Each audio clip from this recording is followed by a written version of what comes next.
Hello and welcome back to another edition of Memescape News, the best source of information on the current happenings of the Memescape. I am your host Evan, and we've had a significantly slower week than last week, but still we certainly have things to talk about, so let's jump right into it.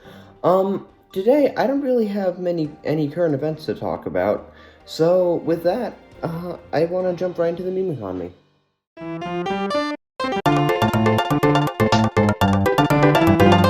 The meme economy is down this week, and that's because not as much happened. The past 2 weeks, we've had tons of formats. They're some of my longest episodes of this series ever.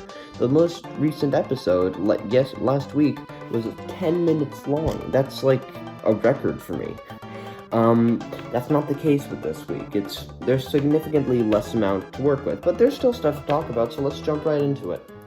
First of all is The Last of Us 2 choking meme. Now, essentially, a few days ago there was a leak from The Last of Us 2. They're working on the sequel. And one of the cutscenes is one of the main characters. I have no idea about anything about the game, so I don't remember what they're called. Abby, something along those lines. That's probably not correct. I remember it starting with an A. I'm a poor reporter. Was getting choked and kind of had like an expression where she didn't really care that she was being choked. Yeah, I'm not sure, something like that.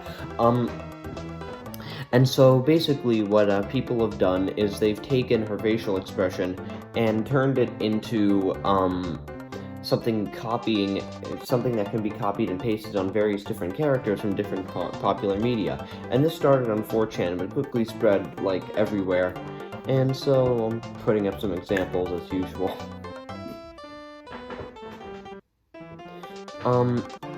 Another meme that came out this week that really broke out this week was Micheal, or Miguel. Now this is a Doge War meme. It is another one of those low-quality animal pictures that are being used ironically in, like, ironic demotivationals and stuff like that. What makes this one interesting is that it's actually more prevalent in Spanish-speaking countries than it is in English-speaking, and it's shared in both, but in that way, it's kind of like Marcelo, where it was, like, it was more leaning towards being widely adopted in Latin countries, which I think is very interesting. It's very cool. It's pretty funny. I don't speak Spanish, so I have to translate them, but they are just as ironic and with the same kind of humor that you'd expect in English-speaking OKBR, which leads me to believe that ironic meme culture really has spread beyond Anglophone nations and is spreading to other cultures around the world. We're gonna start seeing, like, people in India with this kind of stuff. You know, I think to an extent this is happening in Poland, I imagine in Russia. It's ironic meme culture is quickly spreading and becoming global. And I think that's what we can really find interesting about this.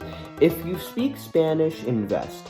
If you don't speak Spanish, consider it, but I wouldn't be so sure. Also, for the Last of Us 2 meme, unless you're quite good with photo editing, it's probably not one you should try to invest in, because it does require some skill in order to make a good one. So the last one that I want to talk about today is RONALDINHO Soccer 64, which was a Nintendo 64 game that got some resurgence in the past couple of weeks, and is essentially kind of used as, like, I'm not sure what you call it when you put something at the end of a video that has nothing to do with the first half, but kind of like circumvents the climax. If you have any idea what I'm saying, this would kind of make sense. But yeah, it's essentially that. It's an old game, and the intro and the opening to it is kind of like a Rickroll sort of thing. So finally, here's an example.